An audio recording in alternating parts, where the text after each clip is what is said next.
Hi everyone. तो last video में मैंने बताया था कि मेरे जेई मेंस में थ्री टाइम्स 3 बारी 99 परसेंटाइल से अबव आया था।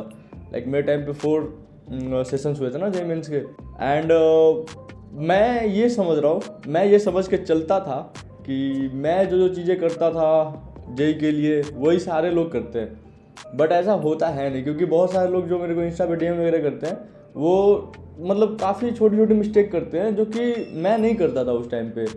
तो मैं इस वीडियो में इसी के बारे में बात करूंगा कि कैसे मैंने अचीव किया, जेई कैसे क्लियर किया, या फिर जेई मेंस में 3 टाइम्स 99+ परसेंटाइल कैसे ले आ पाया। उस चीज़ को मैं डिस्कस करूंगा कि मैं क्या क्या करता था।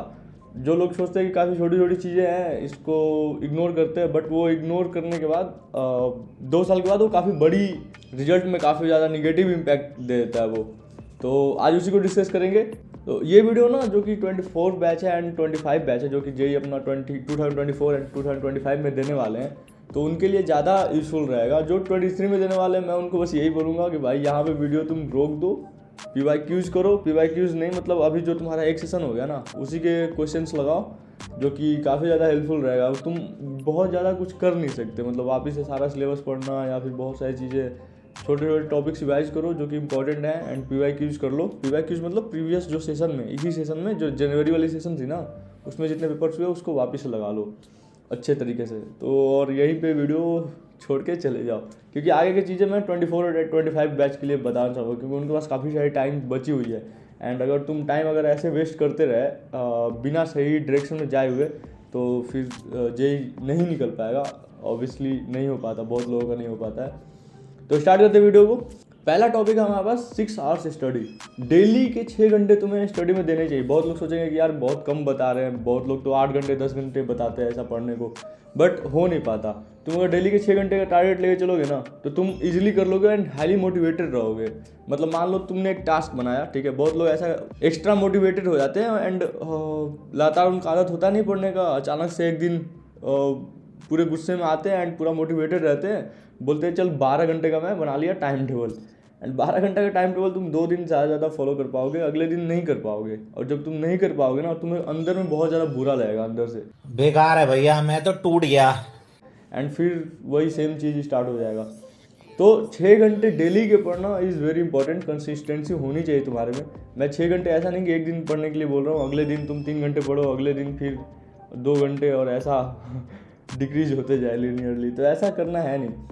तुम अगर 6 घंटे आज के पढ़ रहे हो तो कल भी 6 घंटे। और 6 घंटे पढ़ने कैसे है, 3 3 घंटे की सीटिंग लगानी है, ठीक है। अगर 3 घंटे मतलब तुम अगर बैठ रहे हो ना पढ़ने के लिए, एक बार में 3 घंटे बैठो। अब 3 3 घंटे की सीटिंग लगाने क्यों बोल रहा हूँ मैं, क्योंकि एग्जाम 3 घंटे का ही होता है और तुम्हारा होना चाहिए 3 घंटे तक कॉन्सेंट्रेट करने का, ठीक है। ऐसा नहीं कि तुम एग्जामिनेशन हॉल में गए और एक घंटे के बाद तुम्हें बैक पेन वगैरह होने लगा और नेक पेन होने लगा कि यार मैं तो कर ही नहीं पाऊंगा, अब 3 घंटे बैठ ही नहीं पाऊंगा। तो ऐसा नहीं होना चाहिए।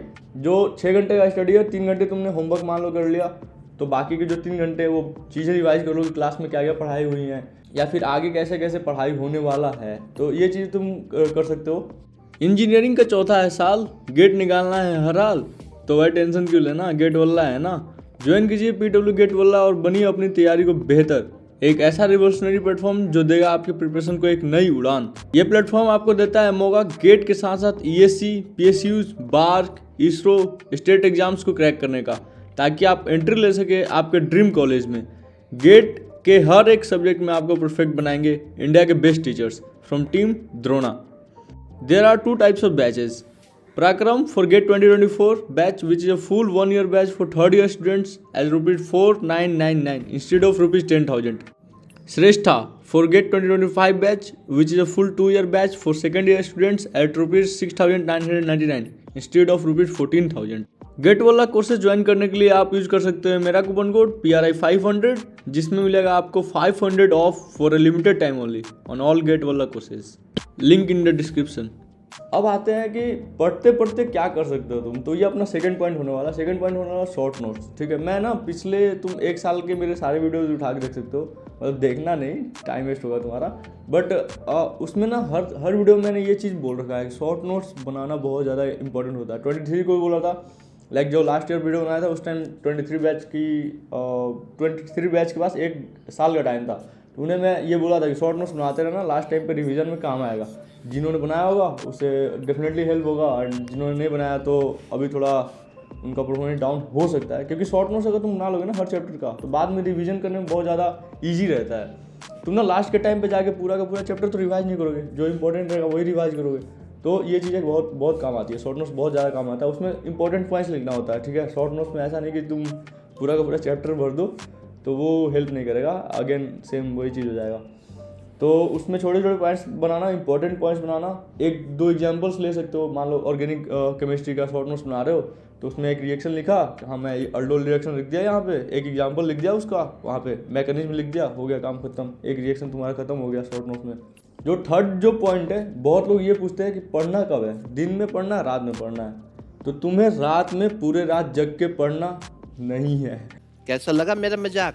ठीक है, रात में बिल्कुल नहीं पढ़ना भाई, रात में पढ़ना बहुत गलत होता है। मैं बताता हूँ कैसे, क्योंकि तुम्हारे एग्जाम्स दिन में होने हैं ना। मैंने लास्ट फर्स्ट पॉइंट में ये एक बात पे ज़्यादा जोर दिया था, कंसंट्रेशन। ठीक है, तुम्हारे एग्जामिनेशन हॉल में ना कंसंट्रेशन मैटर करता है, बहुत ज़्यादा मैटर करता है। मतलब जो तुम्हारे सिली मिस्टेक्स, बहुत लोगों के सिली मिस्टेक्स होते होंगे, ठीक है, तुम्हें फील होता होगा यार ये 4/6 और 2/2, मतलब ये सब चीज़ें में गलती हो रही है, ठीक है, एडिशन नॉर्मल डिवीजन में गलती हो रही है। तो वो सब चीज़ें ना कंसंट्रेशन की वजह से ही होती है, ठीक है। अगर तुम्हारा सबकॉन्शियस माइंड एक्टिव नहीं है, सबकॉन्शियस माइंड कैसा होता है कि अगर तुम ध्यान नहीं भी दे रहे हो ना तो वो माइंड में चलते जा रहा है। एंड अगर तुम अच्छे तरीके से रेस्ट नहीं कर रहे एंड तुम्हारा कंसंट्रेशन लेवल थोड़ा कम हो रखा है तो वो चीज़ अच्छा नहीं जाता है, लाइक सबकॉन्शियस माइंड उतना बढ़िया से काम कर नहीं पाता है। अगर तुम दिन में पढ़ते रहोगे ना तो तुम्हारा दिन में पढ़ने का आदत रहेगा, उस टाइम एक्टिव रहने का आदत रहेगा, तुम्हारे माइंड को भी, तुम्हारे बॉडी को भी, हर चीज़ को। तो तुम एग्ज़ाम में अच्छा परफॉर्म कर पाओगे। मैं ये अपने एक्सपीरियंस से बता रहा हूँ। एंड बाकी जो 4-5 बंदे थे मेरे साथ कोटा में, जो मेरे साथ पढ़ते थे कोचिंग में, वो भी अभी IITs या फिर NITs में हैं, तो उनकी भी बात यही बता रहा हूँ। वो भी यही करते थे, मैं भी यही करता था। एंड बहुत लोगों को देखा कि जो ये करते थे वो क्रैक कर लिए जेई। तो मैं तुम्हें भी यही बोलूँगा करने को, दिन में पढ़ो, रात सोने के लिए है तो सो, रात में सो, अच्छी तरीके से सो, 7 घंटे की नींद लो, बट दिन में पढ़ो ना। बीच में थोड़ा सा डिस्टर्बेंस हो गया था तो तुम्हें काफ़ी कुछ इन्वायरमेंट चेंज दिख रहा होगा। तो ऑब्वियसली मैं फर्स्ट हाफ सुबह शूट कर रहा था एंड फिर कुछ डिस्टर्बेंस हो गया एंड फिर सेकंड टेक के लिए मेरे को रात तक का इंतज़ार करना पड़ा, क्योंकि काफ़ी बिजी शेड्यूल सा हो गया है, मिड सेम एग्जाम्स आ रहे मेरे। खैर रिज्यूम करते अपना फोर्थ पॉइंट। तो फोर्थ पॉइंट में मैं बेसिकली ये बात कर रहा था कि बहुत लोग क्या करते हैं ना, मतलब बहुत लोगों की आदत क्या होती है कि वो सोचते हैं यार नॉलेज बटोरो पूरा दुनिया भर का एंड देन एग्ज़ाम फोड़ देंगे। तो ऐसा कुछ नहीं होता। तो हमारे पास 2 साल का अगर टाइम है तुम अपने सिलेबस से स्टिक कर जाओ। अगर तुम्हारे पास बहुत ज़्यादा टाइम बच भी जाता है ना तो उसी सिलेबस को बार बार करते रहो, ठीक है। अगर तुमने किसी एक सीट का, मान लो कोई सा भी तुम्हारा कोचिंग है, लेट से एलन का पढ़ा हो तो एलन का नाम लेते अपन, मान लो उसका तुम सीट सॉल्व कर रहे हो, ठीक है। तो एक बार अगर तुम सीट सॉल्व कर लिए ना, उसको सीट बोलते थे अपन, DPP वगैरह जो भी तुम्हारा को मिलता होगा तुम अपने कंफर्ट के हिसाब से देख लेना। तो DPP सीट्स मॉड्यूल जो भी बोल लो, तो अगर तुम एक बार कर लिया ना उसे तो वापस से उससे दोहराओ, ठीक है। रिवीजन करते रहो, बस उसी सिलेबस से पढ़ो, बाकी दुनिया भर का सिलेबस से अपने को क्या मतलब। पता चल रहा है कि अपने को प्रोटॉन न्यूट्रॉन पूछ रहे हैं, अपन पूरा क्वांटम फिजिक्स पढ़ के बैठे हुए हैं, तो वो हेल्प नहीं करने वाला ना। ऑब्वियसली तुम बहुत ज़्यादा कन्फ्यूज भी हो जाओगे। तो सिलेबस स्टिक करना बहुत ज़्यादा ज़रूरी होता है for JEE mains and for JEE advance. अगर तुम JEE मेंस में बहुत सारे चैप्टर्स कैसे होते हैं ना कि एडवांस में नहीं आते, तो अगर तुम JEE मेंस के पे फोकस कर रहे हो ना लास्ट के 1-2 मंथ में, तो उस टाइम पे बस JEE मेंस के ही चैप्टर्स पे ध्यान देना। एंड JEE एडवांस के लिए जब JEE मेंस खत्म हो जाएगा एंड JEE एडवांस का बस टाइम आ जाएगा, लाइक 1-1.5 मंथ का जो टाइम मिलता है, तो उसमें तुम JEE एडवांस के चैप्टर्स फोकस करना, जो कि JEE मेंस में अगर नहीं आता है उसे गोली मारो, फिर फेंको, हटाओ उससे। अपने को नॉलेज से उतना मतलब नहीं होना चाहिए। थोड़ा सा मार्क्स के टाइप ज़्यादा देखो, लाइक कि हाँ इस चैप्टर को पढ़ रहा हूँ मैं, इतना मार्क्स ग्रेस्प कर सकता हूँ, उसी हिसाब से उसको टाइम दो ना। जैसे मैथ का एग्जांपल ले लेते हैं, ठीक है। तो मैथ में ना AOD वाला पार्ट, मतलब होल कैलकुलस ही मान लो, बट जो AOD वाला पार्ट होता है उससे ज़्यादा क्वेश्चंस आते हैं, इंटीग्रेशन प्लस में AOD मतलब एप्लीकेशन ऑफ डेरिवेटिव। तो अगर इस पार्ट से अपने को ज़्यादा क्वेश्चन आ रहा है एंड तुम्हें उतना टाइम देना पड़ा जितना तुम कॉम्प्लेक्स नंबर को दोगे, तो कॉम्प्लेक्स नंबर को देके क्या फ़ायदा है। कॉम्प्लेक्स नंबर ऑब्वियसली जिसको पता होगा, जो JEE एडवांस तक का अच्छे से पढ़ चुका है, अगर तुम 11th में होगे तो, या फिर 12th अगर स्टार्ट हुआ होगा तो तुम्हें कॉम्प्लेक्स नंबर का उतना कुछ आइडिया होगा नहीं। मैं बताता हूँ, कॉम्प्लेक्स नंबर बहुत हार्ड चैप्टर होता है समझने के हिसाब से, ठीक है।